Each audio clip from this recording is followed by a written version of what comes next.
grabando. Y empezamos. Ya.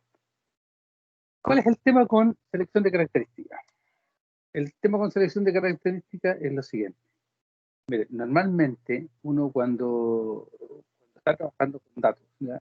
Nosotros hablamos de nuestra matriz X para los datos. La matriz X tiene una cierta dimensión asociada de, que es el número de features que nosotros tenemos, ¿ya? Y tiene en realidad es de n cruz d, donde n es el número de muestras o de ejemplos que nosotros tenemos, y d es la dimensión del problema, o sea, son las variables que me explican el fenómeno, las features que nosotros hablamos, ¿ya? Les digo features, les digo variables explicatorias del problema, porque esos son un poco los nombres. Hay varios temas asociados. ¿Por qué quiero reducir la dimensión? Porque primero, a lo mejor el número de features que tengo es grande. Y agarré el ejemplo ese que les voy a mostrar más adelante, para que vean que esta cosa suele ser grande, ¿ya? Y al mismo tiempo, las características pueden tener redundancia, como dice acá, ¿ya? Y eso lo vamos a ver en el ejemplo que les voy a mostrar. Pueden tener redundancia por muchas cosas, porque a veces hay variables que son una función de la otra. Puede ser que exista redundancia porque el proceso que yo estoy sampleando tenga redundancia, producto de que es estacionario un poquito en el tiempo, producto que, como el que les voy a mostrar, es un proceso donde estoy tomando el espectro el espectro de longitudes de onda de un proceso minero. Pueden ser varias opciones, pero pueden existir mucha redundancia en los datos. Entonces es bueno tener una idea de esa cuantificación, ¿ya? De qué tan redundantes son los datos. Por otro lado, puede ser que los datos sean grandes. A veces parece que las cosas son...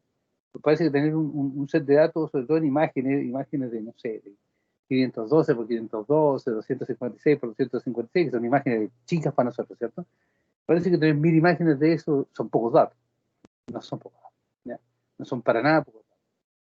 Entonces, nosotros en general vamos a querer reducir la dimensión de nuestro problema porque o tenemos muchas variables que nos explican el fenómeno, o tenemos muchos datos, o tenemos las dos cosas, ¿ya?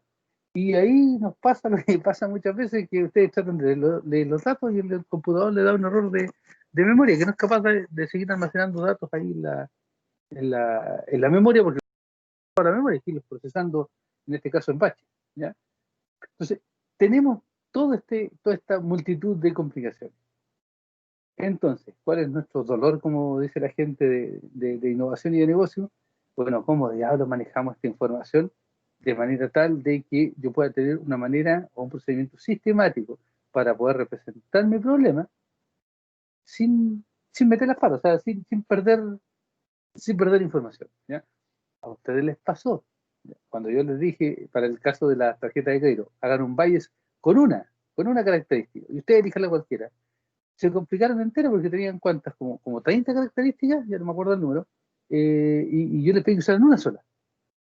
Entonces, todo el mundo sentía que el clasificador que obtenían era malo, ¿ya? Lo que no me pareció para nada malo, eh, porque usaban una característica, ¿ya? Ahí hicieron reducción de dimensión de manera brutal. Se preocuparon y tenían este feeling de cómo poder representar de buena manera el conjunto de datos, ¿ya? Sin hacer un corte tan talibán como el que yo les pedí que hicieran. Entonces, primero, el primer approach sistemático a esto es el siguiente. ¿Cómo podemos dividir las distintas variables explicatorias del fenómeno, las distintas features? Las podemos dividir, por ejemplo, en features que son fuertemente relevantes, que son débilmente relevantes, ¿ya? Pero ambas son relevantes, por lo tanto yo quiero usar estas cosas en mi modelo. Features que son irrelevantes, y yo por algún motivo olfateo, sé, ¿ya? Tengo una intuición educada de que eso no me va a aportar en la discusión, así que esta a mí me gustaría eliminarla.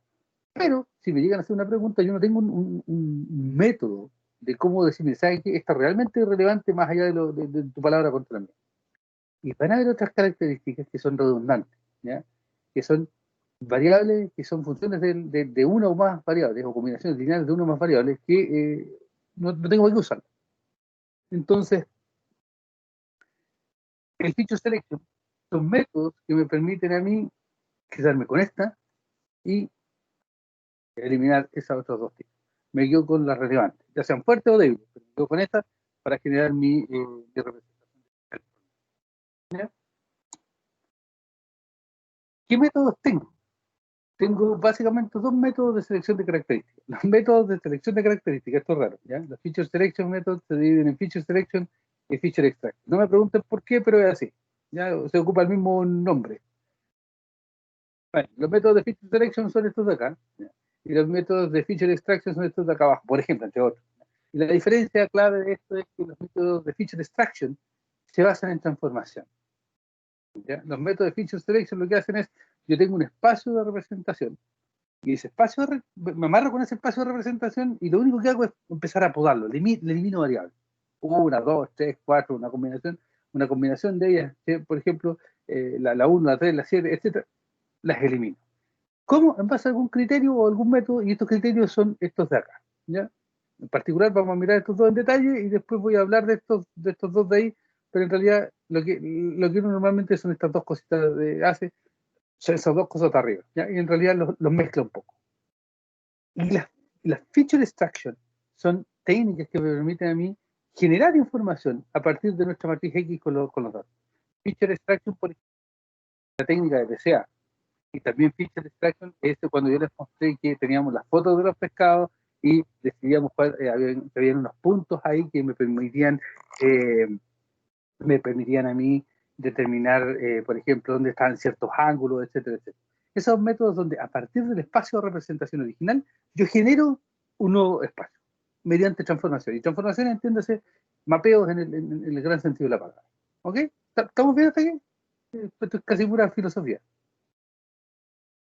Sí, se entiende. Aquí les voy a decir todo, pero no les voy a decir nada completo, ¿ya? Los métodos de filtering, ¿ya? Los filtros son, mire, yo tengo, por ejemplo, voy a ejemplificar, tengo estas tres o cuatro características. Los métodos de filtering lo que hacen es, por ejemplo, toman una métrica de desempeño.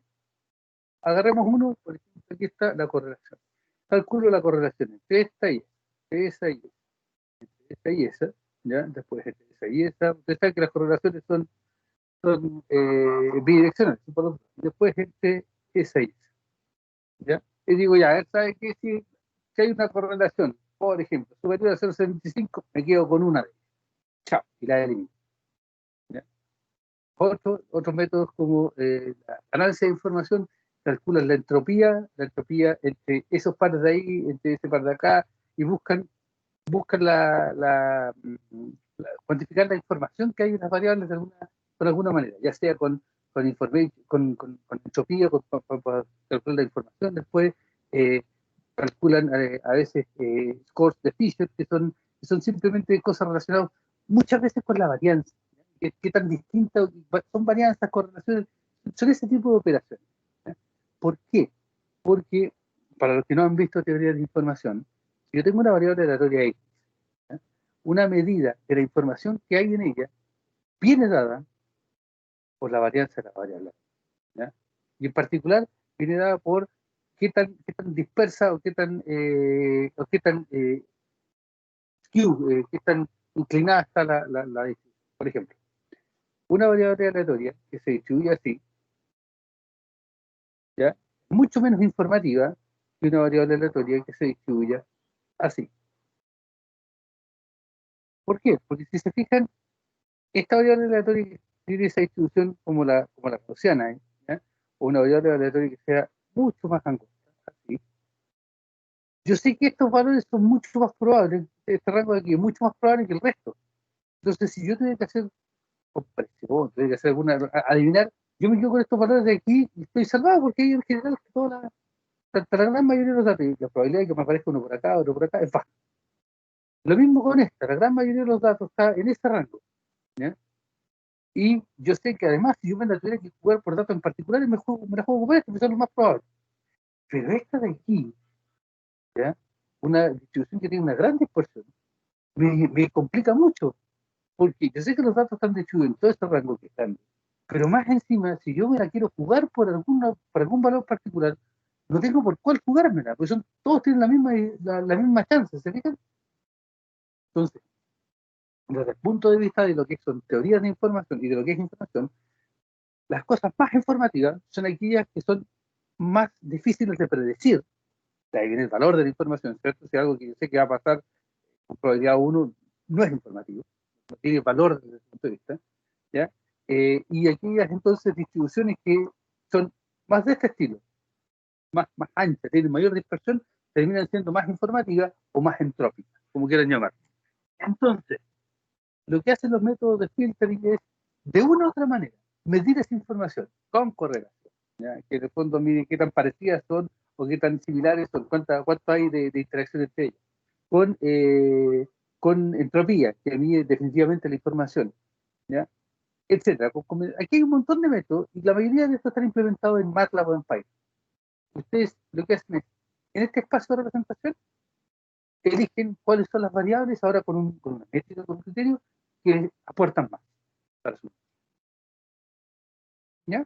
Eso es lo que hacen, evalúan una a una, un conjunto, etcétera, etcétera. Pero lo que hacen es, toman su espacio de representación y evalúan cada una de las features, ¿ya? O combinaciones de features, y ven cuáles tienen mayor información. O sea, entiéndase por mayor información, mayor varianza, ¿ya? El concepto de varianza aquí es clave. De varianza, mayor dispersión, más informativa es la variable aleatoria o más informativo es el resultado. ¿Ok? ¿Se entiende la idea? Sí. La forma operativa de esto después, tanto en MATLAB como en Python, es simplemente agarrar uno de los comandos. Los voy a decir directamente para que no se compliquen.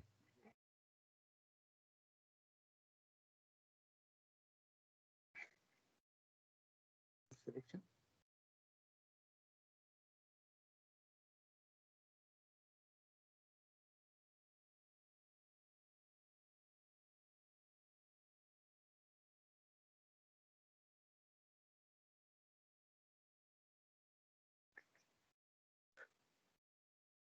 ¿Ya? Tienen todos estos tipos de métodos de filtering. ¿Se fijan? Filter type, feature selection. Y están no sé cuál de los el nombre. Score. No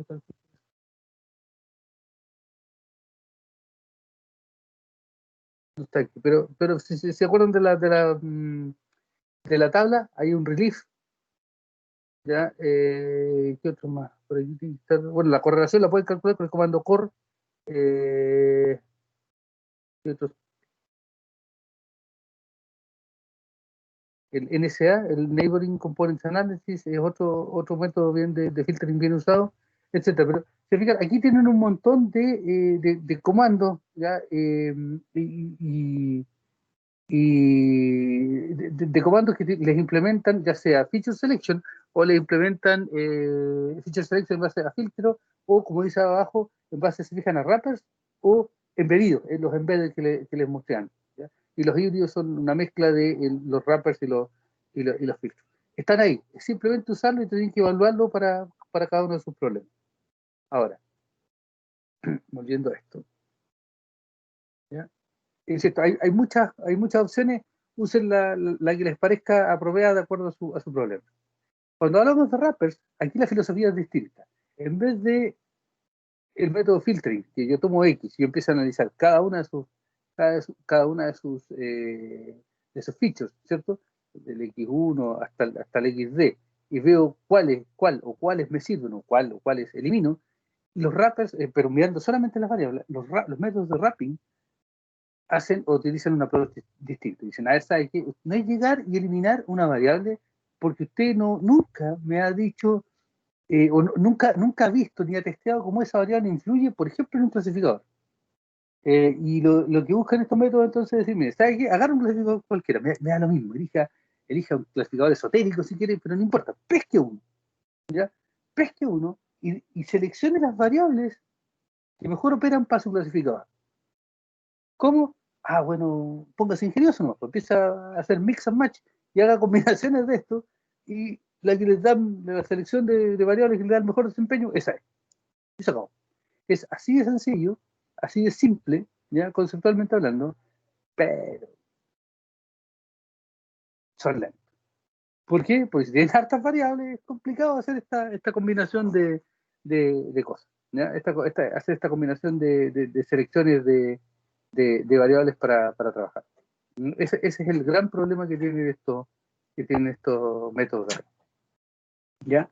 Eh, También pasa de que si ustedes tienen mal ojo para elegir el clasificador que les permite a ustedes, con el cual ustedes van a hacer el diseño, y resulta que le introducen el sesgo. Por ejemplo, si usan un clasificador lineal, puede ser que las variables no se acomoden muy bien a un clasificador lineal y tengan que cambiar el kernel primero, y les dé que en realidad, si ustedes eliminan variables, la cuestión no funciona tan bien, ¿ya? Entonces, bueno, probar estos métodos de wrapper con algún par o varios clasificadores, lo que lo hace todavía ser mucho más lento, ¿ya? Pero la idea es esa, es elegir un clasificador y una métrica de desempeño social clasificador, ¿cierto? Puede ser accuracy, no sé, F1, la que ustedes quieran, ¿ya? O a veces vienen implementadas con alguna métrica en particular, y ustedes evalúan cómo anda ese clasificador cuando toman solamente la variable X1, cuando toman X1 y X2, etc. Y ahí se combina. De nuevo, MATLAB, por ejemplo, trae el comando Sequential Feature Selection, Sequential FS, que lo que hace es ir tomando, hace un approach greedy y va tomando las distintas combinaciones de variables y le dice, mire, ¿sabe qué? La que mejor funcionó fue esta, ¿ya? Se demora, hace su show un rato, pero le entrega un resultado, ¿ya? Esa es la idea con los wrappers. Ahora, nosotros podemos tener todavía más métodos, ¿ya? Y los métodos embebidos son cuando dentro del mismo clasificador, por ejemplo, se mete un método que les elimina o les reduce la dimensión. El caso típico son los árboles de decisión, que, que se implementan como random forest en los clasificadores, ¿ya? Y eso viene, por ejemplo, en el Classification Learner de MATLAB. Esos, como parte integral, tienen un método de reducción de dimensión, vienen dentro de eso. Y los métodos híbridos, que esto es lo que yo les recomiendo usar en general, cuando quieren hacer feature selection, hacen primero filtering y después wrapping, ¿ya? O sea, con el filtering ahí ustedes exploran y ven varias combinaciones de variables, y esas son las que después les pasan, esas combinaciones son las que ustedes les pasan después a un método de wrapping para ver cómo anda, ¿ya? Y esto de verdad funciona súper bien, ¿ya? Anda súper bien y, y pago el precio. Es relativamente lento, pero les permite, por un lado, no perder de vista el problema que ustedes tienen, porque al hacer un método de filtering ustedes están analizando las variables explicatorias en el dominio del problema, y después con el wrapping lo que hacen es simplemente se dan un par de clasificadores y se dan todas estas combinaciones de variables explicatorias, y con eso deciden de una manera bien sistemática cuáles son las cosas que ustedes las variables que ustedes van a utilizar para resolver su problema, ¿ya? Esa es la idea. Los métodos están empaquetados y no son nada más que calcular métricas asociadas a, primero, las variables en su dominio original y después las métricas asociadas a un clasificador, producto que ustedes van combinando, haciendo distintas combinaciones de las variables, ¿ya? De las variables que componen la matriz de datos ahí, ¿ya? ¿Se entiende cuál es la idea?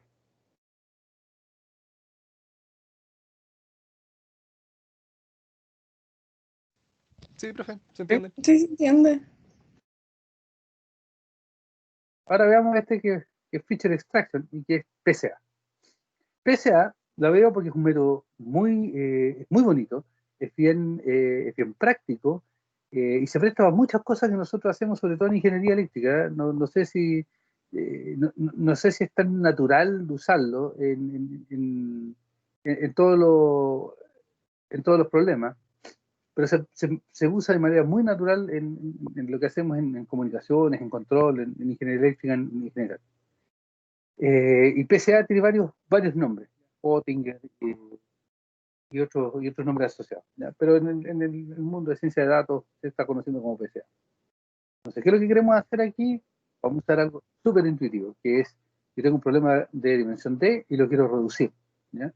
Y a mí me gustaría reducir este problema, la dimensión de este problema, utilizando la misma idea que pasa en la compresión, ¿ya? cuando uno comprime archivos, ¿ya? Yo quiero comprimir archivos donde hago una reducción de dimensión, pero, perdón, hago una compresión, pero no una reducción de dimensión, o sea, si lo ahí, cuando definitivamente hago compresión con reducción de dimensión, que es el caso, por ejemplo, del video y de las imágenes, ¿ya? Por ejemplo, que tenemos aquí, fíjense, y esto es muy parecido, acuérdense, aquí está el concepto de Fisher asociado, el discriminante de Fisher. Tengo dos variables que me explican el fenómeno, y ahí están las distintas clases. Si hago una transformación, en este caso una transformación lineal, ¿ya? Y obtengo esta transformación lineal aquí, obtengo este nuevo eje de coordenadas, Z1, que claramente es una combinación lineal de X1 y X2, ¿ya? Pero es unidimensional, es una proyección de este espacio, digamos, de R2 en un R1, pero es un R1 rotado. No es el R1 que nosotros el R1 lo mapeamos aquí, este está con una cierta rotación. Ya producto que viene de la combinación de esto. Ese es el concepto que hay detrás de todo esto. Por ejemplo, Principal Component Analysis puede usarse para hacer compresión de imágenes, ¿ya? Y como de una manera un poco sui generis, pero bien útil. Fíjense que si tengo esta matriz de acá, perdón, esta foto de acá, yo puedo dividirla, por ejemplo, en 144 imágenes de 12 por 12 cada una. Si son de 12 por 12, las imágenes, yo puedo con esas imágenes crear un vector, ¿ya? Y voy a tener en el fondo eh, una representación de esto de 144 variables que me explican el fenómeno de imágenes de 12 por 12, ya para esta de acá. Si hago una reducción de dimensión utilizando PCA, voy a bajar de la dimensión 144 a 60 y yo obtengo esta representación de acá. Bajar de 144 a 60 me va a generar una representación de más baja dimensión espacial. O sea, aquí en el fondo no se ve muy bien, pero esto está más pixelado, pero fíjense además que las intensidades no son las mismas. Y si yo ahora reduzco, eso está mal, esto es 14. ¿Ya? Yo reduzco de 144 a 14, aquí ya se empieza a notar que los colores son harto más malos, ¿ya?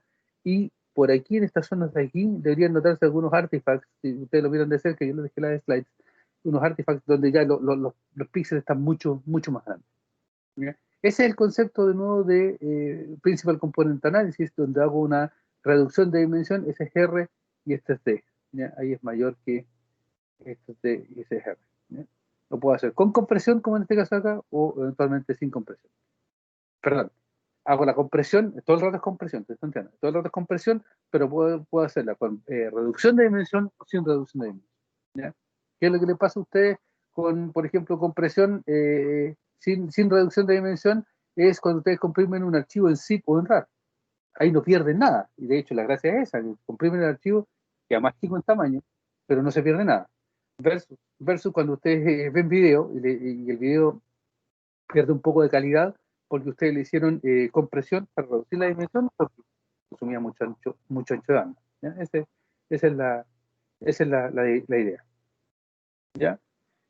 ¿Cómo se hace esto? ¿Cómo se hace el Principal Component Analysis?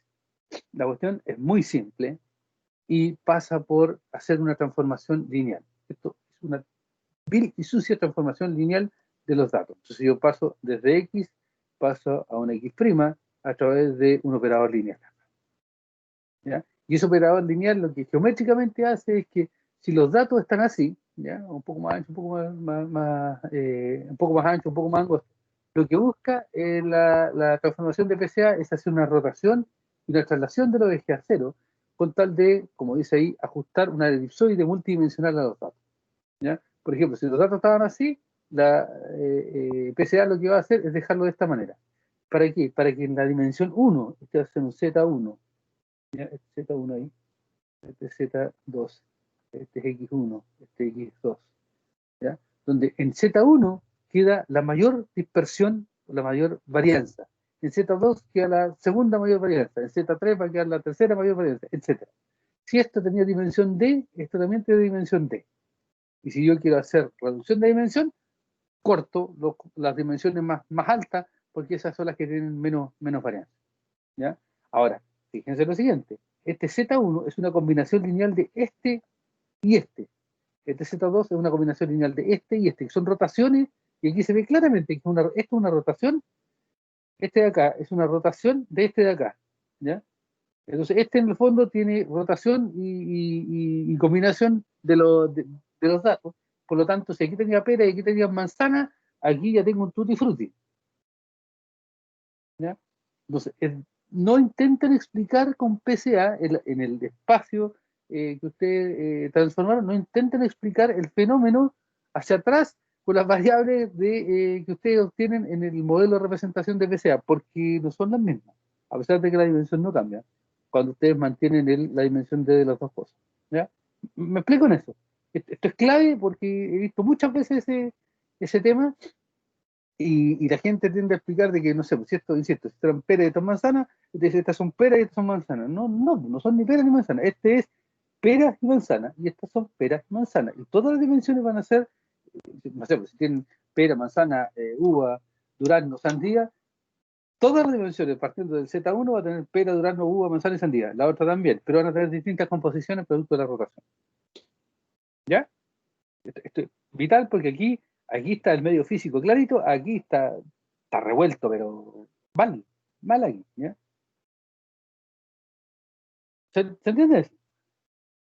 Sí. Ya. Finalmente, ¿cómo se hace? En un término de puro y duro. ¿Ya? Bueno, si lo quieren programar a mano, lo que tienen que hacer es nada más ni nada menos que una descomposición en valores singulares.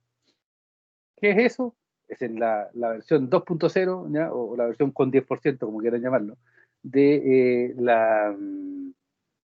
de la eh, del cálculo de valores propios y vectores propios, ¿cierto? Ustedes calculaban valores propios y vectores propios para una matriz cuadrada. ¿Se acuerdan de eso? ¿Ya? Ahora lo que van a hacer va a ser calcular los valores propios y los vectores propios para, en el fondo, para esta matriz S. Y que eso se llama descomposición en valores singulares de la matriz X. ¿Ya? Dicho de otra manera, ustedes calculan los valores propios de S, porque este termina siendo cuadrada, porque calculan X están puestos por X, calculan los valores propios de S, ¿ya? Y los valores propios y los vectores propios de S. O lo que es lo mismo, hacen el SVD, Singular Value de Composition, de X, ¿ya? Que esta no necesariamente es cuadrada. Bueno, de todas maneras, cuando ustedes calculan los valores singulares de esto, ustedes obtienen esta representación para su matriz S. V, lambda, V transpuesto, ¿ya? Donde el lambda es una matriz diagonal y en la matriz diagonal están los valores propios. Los valores propios, si nosotros los ordenamos de manera descendente, están aquí, ¿ya? Cuando tenemos estos valores propios, nosotros con este lambda 1 calculamos V1. Perdón, voy a cambiar el nombre. No, le he puesto V ahí, esto debería ser Z sub. A lambda I le calculamos su vector propio asociado, Z sub I. ¿Ya? Entonces, este Z sub I, hasta Z sub 1, Z sub 2, hasta Z sub D mayúscula, esas van a ser las nuevas features transformadas con la idea de componentes principales y que nos van a determinar el nuevo espacio de representación de nuestro problema original, ¿ya? Donde Z1 va a ser la que tiene el valor propio más grande. Y el valor propio más grande, como esto lo podemos asociar a probabilidades, es la rotación en la dirección de mayor varianza. La lambda 2 es la segunda mayor, la lambda 3 es la tercera mayor, etcétera, etcétera, etcétera. Y eso es la descomposición en valores singulares. Perdón, esa es la descomposición o la transformación, perdón, del espacio X en un espacio X' que viene dado o representado en estas direcciones de mayor varianza. Entonces, ¿cómo yo hago la reducción de dimensión? ¿Ya? ¿Cómo bajo de D a un R? Miro, digo ya, ok, si tengo aquí los valores propios normalizados, digo ya, ok, ¿dónde pongo un umbral para esto? Y supongo, aquí está el lambda 1, lambda 2, lambda 3, lambda 4, que está normalizado con respecto al más grande. ¿Ya? El lambda 1 va a ser 1, ese de ahí, el otro. Y digo, bueno, pongo un umbral, eso siempre tiene ahí un dejo de arbitrario. Y digo, mira, ¿sabes que si los valores propios son menores que este numerito de aquí, ¿ya? Entonces no los pesco. Y en este caso, bajo, ¿ya? Perdón, R igual a 5. Por ejemplo, aquí tenía D igual a 10, ¿ya? Y yo bajo de D igual a 10 a R igual a 5 al poner un umbral. Y me quedo con los 5 primeros componentes principales. Y esos 5 primeros componentes principales son los que me determinan el nuevo espacio de representación de dimensión ahora 5 en vez de 10. ¿Ya? A mí en particular no me gusta esto, que lo encuentro un poco raro de colocar el umbral ahí de acuerdo a los valores de valores propios, ya asociados ahí. Lo que yo hago, lo que yo prefiero hacer, lo que no es claro, yo nomás lo hace todo el mundo, es lo calculamos mejor cuánto es la varianza explicada que viene dada por estos lambdas ahí, ¿ya? Y calculamos el valor acumulado de estos de aquí. Y eso es lo que está mostrado aquí. Por ejemplo, aquí está, este de aquí es el componente principal número 1 y tiene, si yo sumo todo esto, el espectro, la suma de todos los valores espectros me va a dar la energía o la potencia de lo que yo estoy analizando. Entonces, este dividido por el total de la suma es el porcentaje de energía asociada al primer componente principal. Este dividido por el total de los valores propios es el porcentaje asociado al segundo componente principal, etc. Y eso es lo que está graficado aquí. Porcentaje asociado al primer componente principal, al segundo, al tercero, etc. Este es el mismo ejemplo de acá, ¿ya? Y después hago un cum sum, una suma acumulada de esto de acá, y voy mirando. Cuando, por ejemplo, se te da un umbral, que eso es lo que les pregunta el Application Lender. Yo quiero decidir cuánto quiero explicar con la varianza, y si típicos valores son 90, 95%, yo se te da un umbral, por ejemplo, 95%. Y ahí veo cuántos componentes principales necesito. Si se fijan aquí, para este caso que le estoy mostrando acá, con 2 ya explico el 94,4% y con 3 explico el 98,19%. Si mi umbral era 95%, me quedo con 3 componentes principales y estoy listo para representar el problema en este nuevo espacio de representación, ¿ya? Y ahí hago mi clasificación. ¿Cómo opera esto en la práctica para hacer los clasificadores? Ustedes obtienen estas matrices de acá, que son las matrices de transformación. Estas son las de los vectores propios. Entonces, les llega un dato, cuando a ustedes les llega un dato nuevo para clasificar, X, ustedes lo que hacen es hacer la transformación lineal. Obtienen Y igual a B por X. Y este Y lo pasan por el clasificador que diseñan en dimensión 3, por ejemplo. ¿Ya? Y ahí realiza la clasificación. Eso es lo que hacen con... ¿Se entiende ¿se entiende la idea?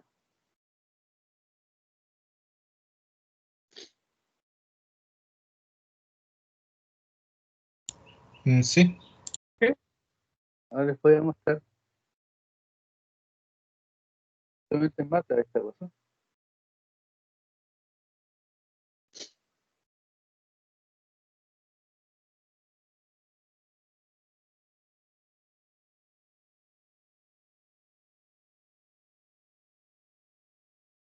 Cómo está implementado.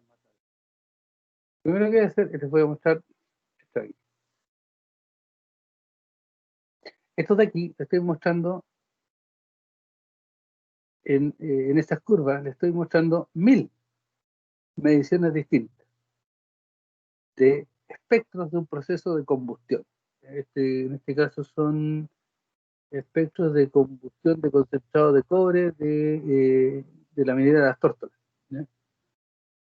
Ahí están los espectros tomados con una sonda en un proceso donde está entrando el concentrado de cobre y se está quemando. Y esos son los espectros asociados, con distintas características asociadas al aire, etcétera, que está funcionando. Bueno, usted tiene estos espectros de aquí. Lo primero que podemos ver es que en este caso se dice X. Fíjense que el size de X es a lo largo de las columnas, perdón, a lo largo de las filas tengo 1789 mediciones distintas. Y como esto está medido con un radiómetro, fíjense la dimensión del problema, 2576. Lo estoy mostrando aquí con el comando que usa acá arriba, le estoy mostrando 1000 de estos 1789 espectros. Mostrar todos si quieren, pero no, espero que no sufra mucho el computador. Ahí está. Ahí están las 1700 y tantas, 1789 mediciones, ¿ya? ¿Qué es lo que veo yo aquí? Bueno, veo esas curvas y si se fijan que a medida que crece la longitud de onda para acá, hay más dispersión, ¿no? Y cuando la longitud de onda está más abajo. ¿Se fijan eso, no? Como estas son las variables que me explican el fenómeno. Aquí hay desde 400 a 900 nanómetros, hay 2576 divisiones, ¿ya? mostré el espectro en 2576 distintas longitudes de onda. Y cada una de esas longitudes de onda es la que me explica el fenómeno que están aquí, que son las distintas mediciones de irradianza del proceso. ¿Ya? Entonces, si yo miro, si me paro aquí, por ejemplo, la dispersión de los datos en 750 es mucho más chica que la dispersión de los datos en 850 nanómetros. ¿Se fijan en eso? Sí, es exponencial. Claro, tiene como una forma exponencial. Miremos un poco las longitudes de onda. Las longitudes de onda, si se fijan, son más o menos iguales, pero hablamos de, se fijan, como 0.2 nanómetros, la diferencia entre cada punto. 0.5, 0.7, 0.9, 0.8, 0.9. O sea, son cada punto 2 nanómetros, es lo que nosotros estamos mostrando en el espectro. Entonces, si uno mira esto, uno debería esperar que exista un montón de correlaciones en el espectro entre distintas muestras, ¿o no? ¿Le suena acuerdo a ustedes o no?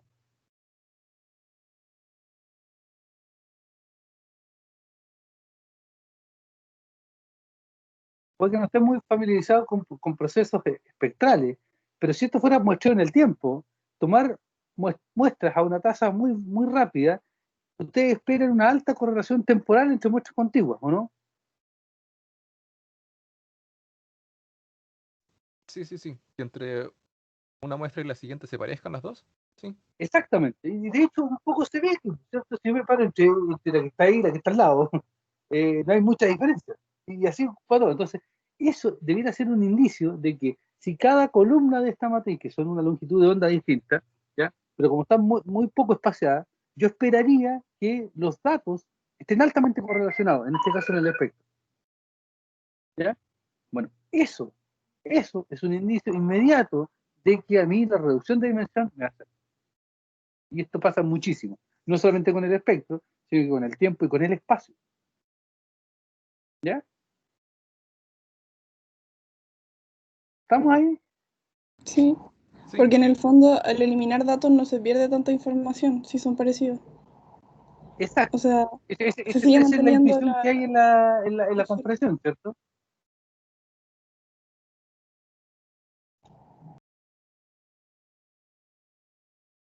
De eso nos aprovechamos en la compresión para poder hacer. Sabemos que entre dos muestras contiguas hay muy poca variación, entonces tenemos una total interpolación con una línea recta, va a andar directa, y si no le ponemos una cúbica y va a andar igual bien. ¿Sí o no? Eso es lo que estamos diciendo. No perdemos casi nada. Ya. Cuando ustedes están enfrentados a un proceso de esa naturaleza, entonces lo más probable es que, pese a cualquier técnica de reducción de dimensión, sea lo que tienen que hacer. ¿Ya? Pero hay cosas que considerar. ¿Ya? Fíjense, ¿cómo se hace esto? Olvídense de esto que está ahí, no lo comenté nomás, ese C y el doble, que no lo voy a jugar por ahora. Aquí está PCA, PCA X. Lo que espera el comando en este caso PCA es que ustedes en las filas tengan las distintas muestras y las columnas estén las variables que explican el fenómeno. Así que PCA X está impeque, y yo lo corro nomás, que se demora un poquito, igual son una buena cantidad de datos. Termino y después miren lo que está aquí.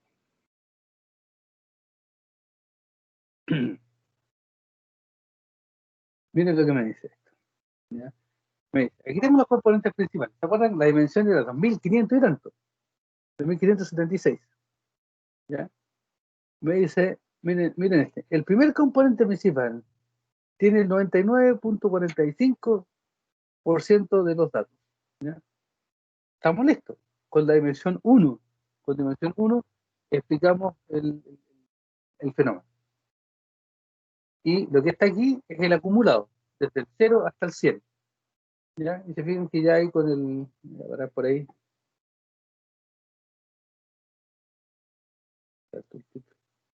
Ahí está, ¿se ven? Con el componente 41 tenemos 99.84, con el,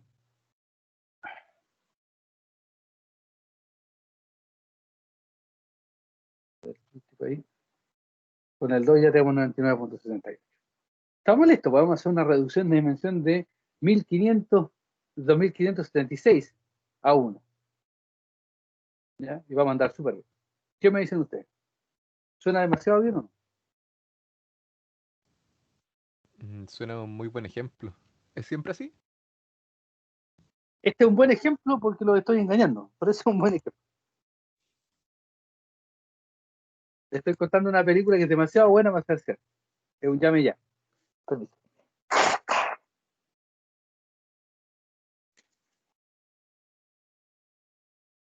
Mire, la reducción de dimensiones, no es que esto sea tan fantástico ni tan bueno. Van a haber muchas veces en que cosas así pueden pasar. Reduce la dimensión, no sé, 5, 10, ¿ya? De 100. Está bien.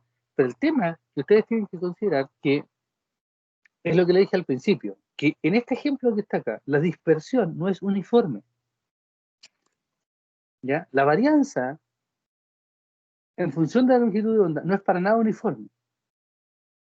Entonces, cuando estamos en presencia de eso, cuando las variables aleatorias tienen en el fondo una matriz de correlación que refleja eso, ya una matriz de covariancia que refleja eso, entonces yo tengo que hacer notar o hacer ver que la dispersión aquí no es la misma que la de acá. Por lo tanto, tengo que pesar mis componentes principales al hacer la decomposición en valores singulares.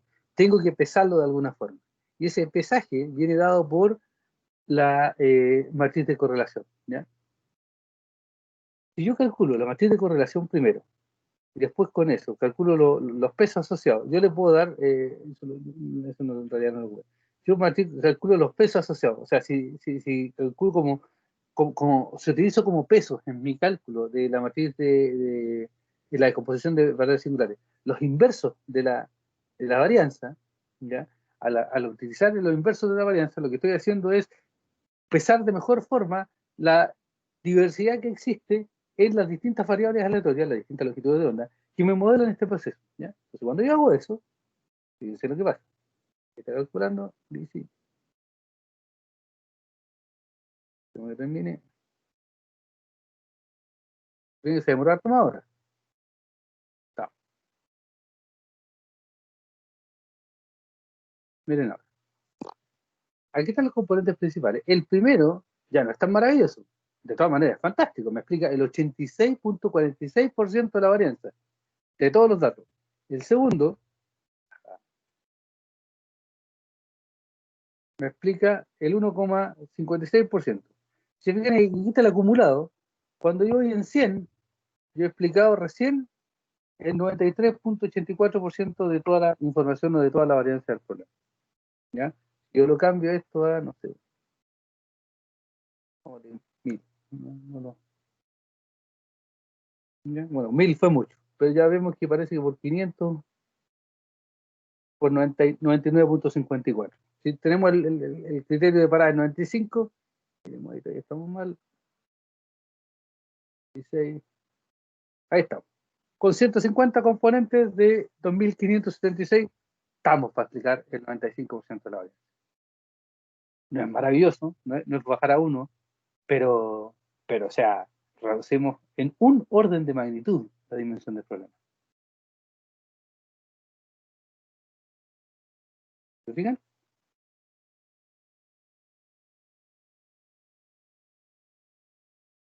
Esto es PCA. ¿Ya? Es así de simple calcularlo, pero también es así de simple escondorearse y sacar conclusiones un poco apresuradas de llegar y ocupar la descomposición en valores circulares, el algoritmo de PCA, sin considerar la dispersión natural que tienen los datos, ¿ya? En el problema que estoy mirando. Mi recomendación, en general, ocupen, pesen esas matrices por la varianza de cada una de las variables para obtener un mejor, por el inverso de las variables, de las varianzas en realidad, para obtener una mejor representación de lo que están haciendo. ¿Ya? Porque, sobre todo en casos donde las features, las que les explican el fenómeno, son súper distintas, ustedes van a tener datos numéricos, valores numéricos muy, muy distintos entre sí. ¿Ya?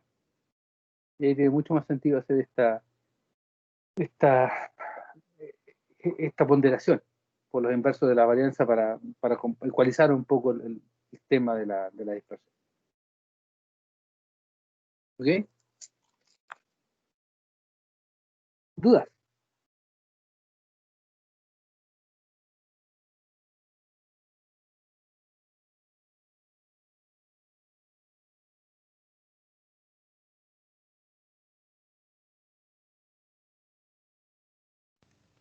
No, profe, ninguna.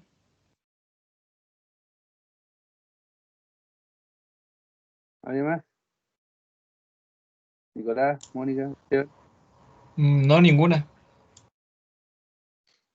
Se entendió bien la idea, por lo menos.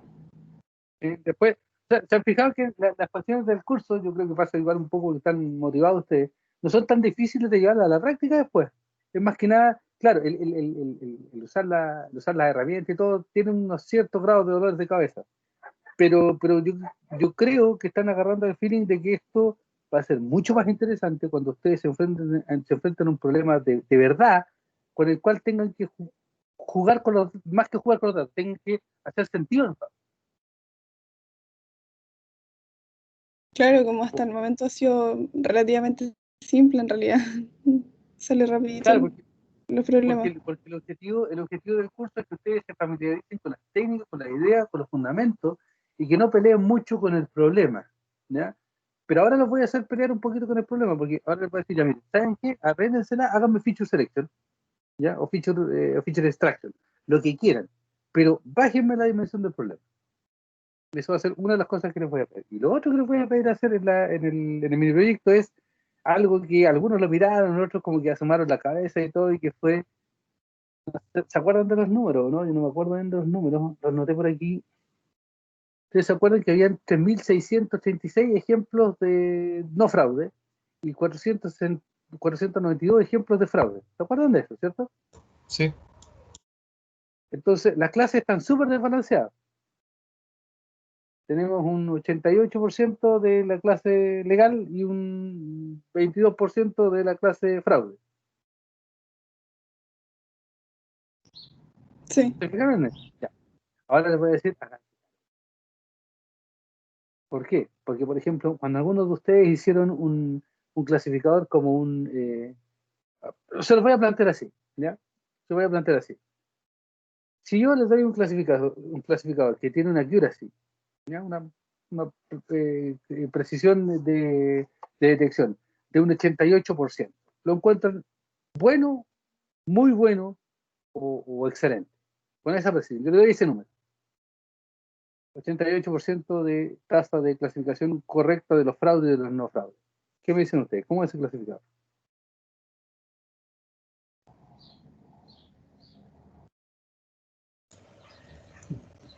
Quizás sea malo por el tema de que está dejando pasar fraudes.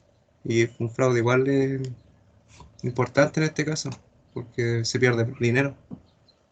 Ya, perfecto. Eso es cuando lo estáis mirando desde un punto de vista un poco más reputacional. Pero yo le digo, miremos solamente la métrica bien, que bien ciega y que hay que mirar varias al mismo tiempo, que es la de accuracy. ¿Ya? 88% de acierto de clasificación. ¿Cómo lo encuentran? Yo lo encuentro bueno, pero no excelente. ¿Ya? Y si yo les digo que este clasificador no necesita mirar ninguna muestra, es así. ¿Qué me dicen? Se tapa los ojos. No mira, no mira ningún dato. Le dice, no fraude. O sea, legal, ya eso es fraude. Fraude. Legal. Sin mirar ni un dato. ¿Qué me dicen ahora?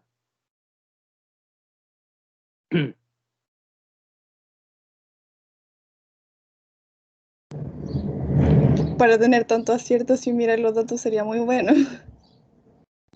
¿Cierto? Fantástico. Pero ¿ahora es bueno o el problema es? Adivinen dónde está el 88% de clasificación. Porque está desbalanceado. Claro. Claro.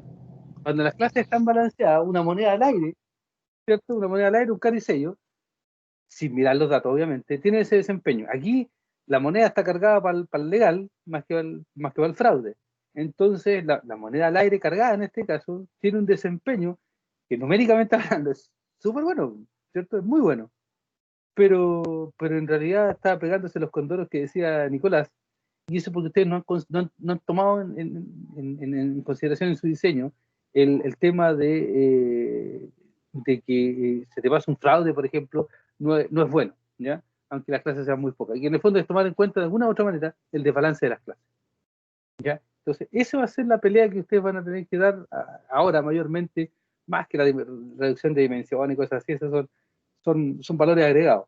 Pero él tiene que hacerse cargo del desbalance de las clases. Ese va a ser su dolor de cabeza o la parte entretenida, prefiero decirlo así, en el mini proyecto. ¿Ya? Porque es exactamente el mismo problema. ¿Ya? Y eso se lo voy a hacer notar en el enunciado. En este minuto, una moneda al aire cargada con un 88% al legal y un 22%, perdón, un 12% al fraude, funciona igual que unos clasificadores que tenían algunos de ustedes por ahí con una variable que uno fallecían. Y decían, miren, saben que en realidad no es tan bueno, pero funciona con una variable, comparado con color. ¿Ya? Se fijan que el otro clasificador que le estoy dando ni siquiera usa ninguna variable, usa una moneda. ¿Ya? Pero eso es porque el problema le está ayudando bastante en lo que están haciendo y hay que hacerse cargo de ese estado.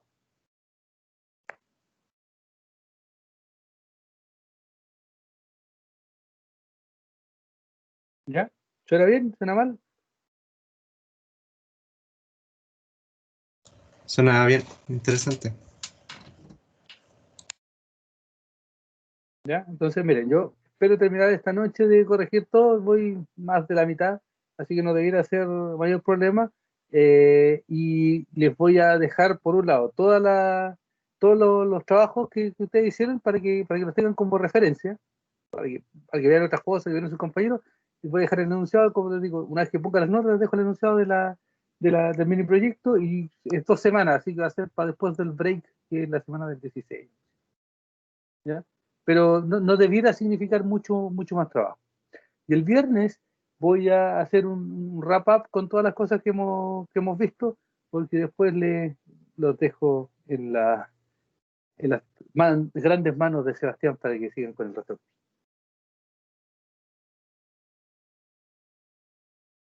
Ah, después no vamos a tener más clases con usted, profe. Conmigo no. Ah, pero Sebastián,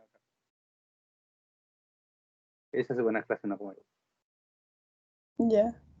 ¿Ya? Pero, o sea, a mí me pueden preguntar lo que estimen conveniente, en ese sentido no se haga ningún problema, yo sigo siendo profesor del curso, lo que pasa es que las clases van a estar a cargo de él, si ha sacado la vuelta todo.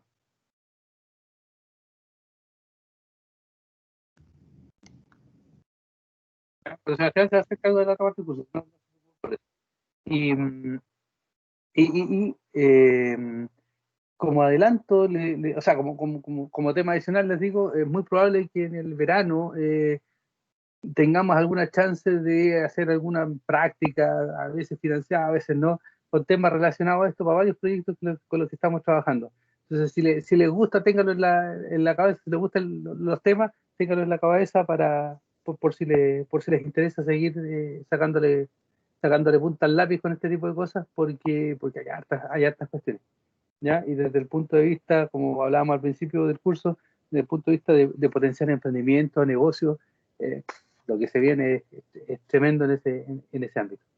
Desde analizar imágenes, analizar espectros, como mostraba ahí para minería, hay montones de cosas. ¿Ya? Yo les puedo mostrar otros ejemplos más, que uno de los que les quiero mostrar es basado en clustering el día viernes, que me parece que no se los mostré, que tienen que ver con un trabajo científico que estábamos haciendo con gente de oceanografía asociado a parásitos, en el fondo, explicar algunos temas con parásitos, cangrejos y gaviotas. Hay varias cosas súper choras, súper entretenidas, y si como que les tinca esto, yo espero para el verano poner una práctica que les pueda servir y eventualmente que les pueda pagar con temas bien, desde mi punto de vista, bien entretenidos y bien interesantes asociados a todo lo que es moderación y clasificación. ¿Ya? Les paso el aviso por si acaso andan buscando algo para el verano después. Tengo que definirlo, así que tienen que darme tiempo para eso, y tengo que buscar además recursos, pero de que van a haber oportunidades por el lado de esto, van a ver, ¿ya? Y mantengan el ojo y la cabeza abierta porque muchísimos trabajos les van a estar pidiendo a ustedes este tipo de herramientas. ¿Ya? No solamente las de detección, sino que la que vienen después de moderación y de estimación.